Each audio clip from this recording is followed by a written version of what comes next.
آج کی ویڈیو میں ہم میاں بیوی کے تعلقات میں گناہ سمجھے جانے والے اعمال کے بارے میں بات کریں گے جن کو معمولی سمجھا جاتا ہے، اور حضور صلی اللہ علیہ وسلم نے وہ مختلف احادیث سے ہمیں بتائے ہیں۔ چونکہ شریعت کا علم حاصل کرنا ہم سب پر لازم ہے، ہمیں چاہیے کہ ان احکامات پر عمل کریں۔ ان اعمال میں سے کچھ اعمال ایسے ہیں کہ جنہیں آپ صلی اللہ علیہ وسلم نے احادیث میں بیان کیا ہے، اور وہ کچھ اس طرح ہے۔ پہلا، بیوی کا اپنے شوہر کو ہم بستری سے انکار کرنا۔ جب شوہر اپنی بیوی سے ہم بستری کے بارے میں کہے اور اس کی بیوی انکار کرے، جامع صغیر میں روایت ہے کہ حضور صلی اللہ علیہ وسلم فرماتے ہیں کہ جب شوہر اپنی بیوی کو ہم بستری کے لیے بلائے کہ بیوی پر لازم ہے کہ وہ فوراً اپنی شوہر کی بات مان لے، خواہ وہ اونٹ کے کجاوے پر ہی کیوں نہ ہو، سوائے شرعی عذر کے اسے انکار کرنا غلط ہے۔ عورت کو چاہیے کہ جو اپنے مرد کو حق دینا چاہتی ہے وہ اس معاملے میں خیال کرے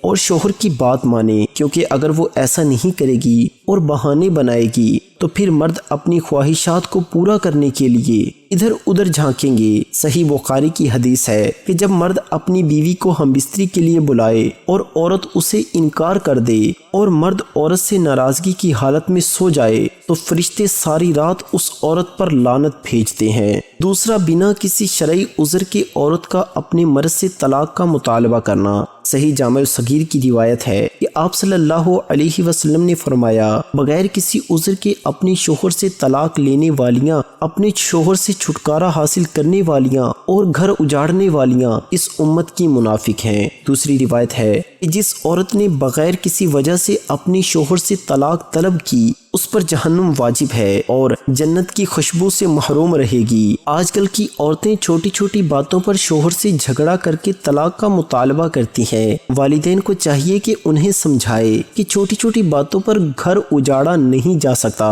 تیسرا، عورت سے حالت حیض میں ہم بستری کرنا یا ایسی جگہ میں ہم بستری کرنا جو غیر فطری ہے۔ جامع ترمذی کی روایت ہے، حضور صلی اللہ علیہ وسلم نے فرمایا کہ جس شخص نے عورت سے حالت حیض میں ہم بستری کی یا اس کی دبر میں جمع کیا، اس نے اس سے انکار کیا جو محمد صلی اللہ علیہ وسلم پر نازل کی گئی۔ یہ ایک سنگین جرم ہے۔ شریعت نے اس گناہ کا کفارہ مختص کیا ہے، لیکن لوگ سمجھتے نہیں، وہ اس چیز کو معمولی سمجھتے ہیں، جبکہ اسلام میں اس کی سخت وعید سنائی گئی ہے۔ ایک مسلمان کو نکاح سے پہلے اس کے آداب اور شریعت کا علم حاصل کرنا لازم ہے، جبکہ آج کل کے لوگ شریعت کو نظر انداز کرتے جا رہے ہیں۔ چوتھا، کسی غیر محرم عورت سے خلوت کے وقت ملاقات کرنا، اس سے ہاتھ ملانا۔ جامع ترمذی کی روایت ہے کہ حضور صلی اللہ علیہ وسلم ارشاد فرماتے ہیں کہ جب بھی کوئی آدمی کسی نامحرم عورت سے ملاقات کرتا ہے کہ وہ دو نہیں ہوتے، ان میں تیسرا شیطان ہوتا ہے۔